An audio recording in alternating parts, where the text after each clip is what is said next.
যিটো কোম্পানীয়ে যিজন ফাউণ্ডাৰে এদিন পানী বিক্ৰী কৰি খাব লগা হৈছিলে আজি সেই কোম্পানীটোৱে ভাৰতবৰ্ষৰ ভিতৰত হাইয়েষ্ট ORS প্ৰডাকশ্যন বিক্ৰী কৰি আজিও পানী বিক্ৰী কৰি আছো আমি জনছন এণ্ড জনছনক সেইটোও পানী আৰু সেইটোও পানী আছিলে এই পানীটোৰ 200 ml দাম 40 টকা আৰু সেই পানীটোৰ এক টিঙৰ দাম আছিলে 1 অনা অলপ আগতে এজন মানুহে যে সপোন দেখিছিলে বুলি মই কৈছিলো তেওঁ এটা ইণ্ডাষ্ট্ৰিয়েল ষ্টেটত গৈছিলে আৰু সিকিউৰিটিজনে সোমাব দিয়া নাছিলে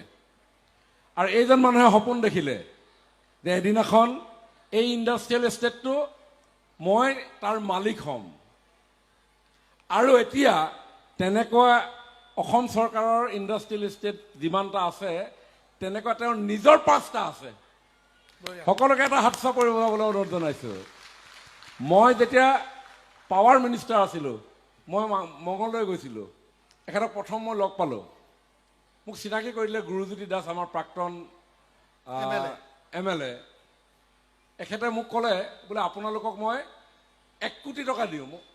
1 এটা দিওঁ বুলি কৈছে 1 এটা তেতিয়া আমি খুব ৰেভিনিউ কালেকশ্যন কৰি আছোঁ বোলে 1 এটা দিয়ে মানে কি কাৰেণ্টৰ বিল বোলে 1 লাখ হ'ব পাৰে আৰু বোলে 1 লাখ কি কথা কৈছে 1 কোটি 1 কোটি টকা কাৰেণ্টৰ বিল দিয়ে এজনে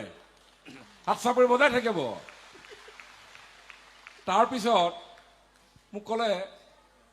আপুনি হৰলিক্স খায় নাখায় মই বোলো খাওঁ মই বোলো ক'ত বনাই সেইটো মোক সুধিলে তেখেতে উল্টাই সুধিছে মই বোলো বাহিৰৰ পৰা আহিব নিশ্চয় নাই আপুনি খোৱা হৰলিক্সটো মই বনাওঁ হাত চাপৰি চলে আকৌ এটা নেক্সট কৈছে বোলে ORS খায় নাই ORS মই বোলো খাওঁ বোলে সেইটোতো বাহিৰৰ পৰা আহে ORSটো মই বনাওঁ বজাই থাকক তাৰপিছত কৈছে ব্ৰিটেনিয়া কেকটো খাই নাখায় মই বোলো খাওঁ বোলে সেইটোতো বাহিৰৰ পৰা আহে বোলে সেইটোও মই বনাওঁ আৰু 2 লাখ কণী লাগে ডেইলি তাৰপিছত ডাক্স ফেণ্টাষ্টি বিস্কুটটো খাই নাখায় মই বোলো খাওঁ মই আকৌ ধেমালিতে কৈছোঁ মইতো গম পাইছোঁ সেইটো তেওঁৱে বনাব তথাপিও তেওঁক জ্বলাবৰ কাৰণে মই ক'লোঁ বোলে সেইটোতো বাহিৰৰ পৰা আহে তেওঁ হাঁহি দিছে তাৰপিছত মোক সেইদিনাখন লৈ গ'ল লৈ যোৱাৰ পিছত ডাঙৰ ডাঙৰ ঘৰ কেইটামান দেখাইছে আপোনাক যে কৈছিলোঁ হৰলিক্স বনোৱা ফেক্টৰীটো এইটো আমাৰ ডাঙৰ ডাঙৰ এই পেণ্ডেলটোৰ নিচিনা 4টামান হ'ব এটা ঘৰ দেখুৱালে বোলে এই ঘৰটোত মই কাপোৰ ধুওঁ বোলে কিহৰ কাপোৰ মোৰ যিমান ফেক্টৰী মানুহে কাম কৰে সেই ফেক্টৰীত কাম কৰা মানুহবিলাকৰ কাপোৰবিলাক এই ডাঙৰ পেণ্ডেলটোৰ নিচিনা ঘৰ এটা ধুওঁ এইটো লণ্ড্ৰী বোলে সঁচা মোৰ গুৰুজীয়ে কৈছে বোলে দাদা এইজনেতো এটা MLA জিকাবও পাৰে হৰাবও পাৰে বোলে কেনেকৈ 5,000 আছে বোলে এখেতৰ কৰ্মী গতিকে এইজনে সেইজন সেইকাৰণে অনুপম ডেকা এখেতক এটা বিশাল হাত চাপৰি আদৰণি জনাবলৈ অনুৰোধ জনাইছে মোৰ দেউতা নলবাৰীত আছিলে আপোনালোকে দুখীয়া মানুহ দেখিছে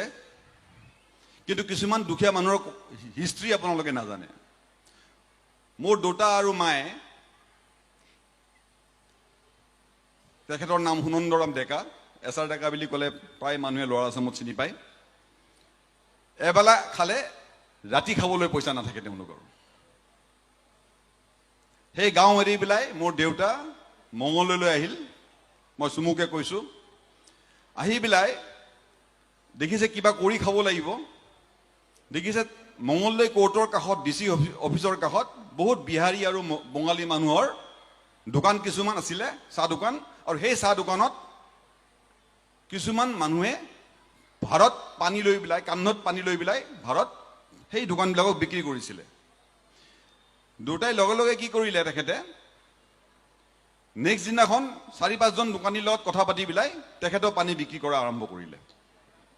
সেই যাত্ৰা আৰম্ভ তেতিয়া পানী বিক্ৰী কৰি সেই টকাতে কিন্তু মাক বাপেকক টকা পঠাব পৰা নাছিলে তাৰপিছত এজন চাহাবৰ ঘৰত তেতিয়া ইষ্ট ইণ্ডিয়া ৰুল কোম্পানী আছিলে এজন চাহাবৰ ঘৰত কাম কৰি পেলাই বাচন ধুইছিলে কাপোৰ ধুইছিলে ঘৰ জাৰু মাৰিছিলে তেনেকৈ অলপ পইচা আজি পেলাই তেওঁ পিতৃ মাতৃক পঠাইছিলে মোৰ মৰমৰ টিংখংবাসী ৰাইজ মোৰ মৰমৰ 7 sisters আমি আছো ইয়াত যিটো কোম্পানীয়ে যিজন ফাউণ্ডাৰে এদিন পানী বিক্ৰী কৰি খাব লগা হৈছিলে আজি সেই কোম্পানীটোৱে ভাৰতবৰ্ষৰ ভিতৰত হায়েষ্ট ORS প্ৰডাকশ্যন বিক্ৰী কৰি আজিও পানী বিক্ৰী কৰি আছো আমি জনছন এণ্ড জনছনক আজিও কিন্তু পানীয়ে বিক্ৰী কৰি আছো আমি কিন্তু সেই পানীটো হৈছে টেট্ৰা পেকত আপোনালোকে প্ৰত্যেক ফাৰ্মাচীত কিংখঙৰ হওক ডিব্ৰুগড়ৰ হওক গোটেই ফাৰ্মাচীত পাব যে ORSটো দোকানে দোকানে আছে সেইটোও পানী আৰু সেইটোও পানী আছিলে এই পানীটোৰ 200 ml দাম 40 টকা আৰু সেই পানীটোৰ এক টিঙৰ দাম আছিলে 1 অনা গতিকে মই এটা কথা ক'ব বিচাৰিছো আমি যেতিয়া কওঁ যে এখন ৰাজ্য মেৰুদণ্ড বেকবোন বহুত মাক বাপেকে ইয়াতে সৰু সৰু ল'ৰা ছোৱালী লৈ আহিছে মই দেখিছো স্কুলৰ ল'ৰা ছোৱালী আছে কলেজৰ ল'ৰা ছোৱালী আছে ইয়াত মেৰুদণ্ড বুলি ক'লে কিন্তু মানুহৰ মেৰুদণ্ড বুলি ক'লে আমি কওঁ মেৰুদণ্ডডাল ভাল হ'লে আমি চিধাকৈ খোজকাঢ়ি যাব পাৰিম বা আমাৰ মেৰুদণ্ডডাল ভাল হ'লে আমি সবল হৈ থাকিব পাৰিম কিন্তু যদি আপোনাৰ ৰাজ্যখনে যদি দুৰ্বল হৈ যায় সেইডাল মেৰুদণ্ড কোনে ঠিক কৰিব গতিকে মেৰুদণ্ড business is the backbone of any state in the country Absolutely. যদি বিজনেস না থাকে সেইখন স্টেট হ'ব পাৰে এখন কান্ট্ৰি হ'ব পাৰে এখন ডিস্ট্ৰিক্ট হ'ব পাৰে মেৰুদণ্ড কিন্তু একদম দুৰ্বল গতিকে মই ইয়াৰ পৰা অনুৰোধ কৰিম আপোনালোকে আমাৰ এটা সৰু ষ্টৰী গম পালে ক'ৰ পৰা আহি আমি আজি ক'ত আহিলো বিমল বৰা ছাৰে ক'লে মিছা কথা কোৱা নাই সব সঁচা কথাই কৈছে মই ছাৰক ভাল লগাবৰ কাৰণে কোৱা নকওঁ আৰু এটা কথা কওঁ আপুনি যিটো সাবষ্টেচন তাত দি থৈ আহিছিলে আমি সেই সাবষ্টেচনটো আৰু 3 মাহৰ পিছত ই চলিব এইটো হ'ল আপোনাৰ মে মাহ আপুনি আগষ্টৰ পৰা তাতে আৰু 50 লাখ টকা ৰিভিনিউ পাব বঢ়িয়া গতিকে মই এইখিনি ক'ব বিচাৰিছো যে আপোনালোকৰ ল'ৰা ছোৱালীক চাকৰিৰ ফালে মুখ হ'ব নিদিব চাকৰি কিন্তু ইমান নোলায় আজি এখন ষ্টেট আজি গুজৰাটৰ কথা চাওক আপোনালোকে অন্ধ্ৰ প্ৰদেশৰ কথা চাওক আমাৰ কাষত বাহুবলী বহি আছে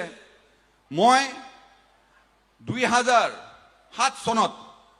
কণী কিনিবৰ কাৰণে অন্ধ্ৰ প্ৰদেশত গৈছিলো টানাকু বুলি এটা জায়গা আছে সেই টানাকুত গৈছিলো টানাকুৰ পৰা 2007 চনৰ পৰা আমাৰ কণী আহে তাৰ পৰা আজিৰ দিনটোত মোক ডেইলি 2 লাখৰ ওপৰত কণী লাগে তাৰ মানে 2,25,000 মান কণী লাগে এতিয়া মই যদি হঠাৎ ক'ব যাওঁ ইয়াত যে এখেতসকলে বনাইছে প্ৰিমিয়াম এগছ আমাক লাগে জেনেৰেল এগছ গতিকে মোৰ লগত যদি কোনোবাই টাইপ কৰিব বিচাৰে মোৰ লগত যদি কয় যে আমি কণী সাপ্লাই দিব পাৰিম মই এইটো ষ্টেজৰ পৰা এইটো মঞ্চৰ পৰা কৈছো মই বন সাইন কৰি দিম যে যিমান দিনলৈ আমাৰ কোম্পানী থাকিব আপোনাৰ কণী মই সিমান দিনলৈ কিনি থাকিম